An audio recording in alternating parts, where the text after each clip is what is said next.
Hello, আমার রান্নাঘরে তোমাদের স্বাগতম। ভিডিও দেখে হয়তো বুঝতেই পেরেছো আজকের পর্বে তোমাদের সাথে আমি কোন রেসিপিটা শেয়ার করব। হ্যাঁ, ঠিক ধরেছো। আজকের পর্বে আমি তোমাদের সাথে শেয়ার করব আলু টমেটো দিয়ে বাটা মাছের ঝোল। এর জন্য আমি প্রথমে আলু আর টমেটোগুলোকে ধুয়ে কেটে নিয়েছি। এখন কড়াইতে তেল গরম হতে দিয়ে অন্যদিকে আমি মাছগুলো লবণ, হলুদ গুঁড়ো এবং মরিচ গুঁড়ো দিয়ে তেল ভালোভাবে গরম হয়ে আসলে তারপর মাছ ভেজে নিতে হবে, নইলে মাছগুলো ভেঙে যাওয়ার সম্ভাবনা থাকে। মাছগুলোকে আমি এপিট ওপিট করে ভালোভাবে ভেজে নেব। মাছ ভাজা হয়ে গিয়েছে।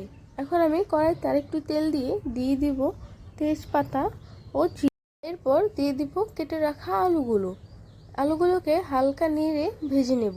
এরপর ঢাকনা দিয়ে কিছুক্ষণ পর ঢাকনা উঠিয়ে দিয়ে দিব কেটে রাখা টমেটো, লবণ, হলুদ গুঁড়ো এবং মরিচের গুঁড়ো। এখন সবকিছুকেই হালকা ভেজে নেব। ভাজা হয়ে গেলে দিয়ে দিব পরিমাণ মতো জল। এখন আরেকটু নেড়ে এগুলোকে ভালোভাবে ফুটতে দেব।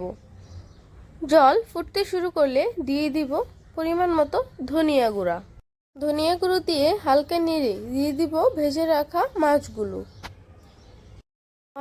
দিয়ে হালকা হাতে নেড়ে নেব, নইলে মাছগুলো ভেঙে যাওয়ার সম্ভাবনা থাকবে।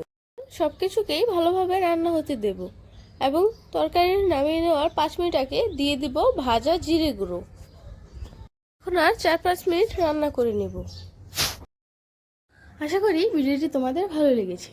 ভিডিওটি ভালো লাগলে একটি লাইক, কমেন্ট ও শেয়ার করো এবং এরকম ঘরোয়া ও নতুন রান্নার ভিডিও পেতে চ্যানেলটি সাবস্ক্রাইব করে পাশে থাকা বেল আইকনটি ক্লিক করে দাও।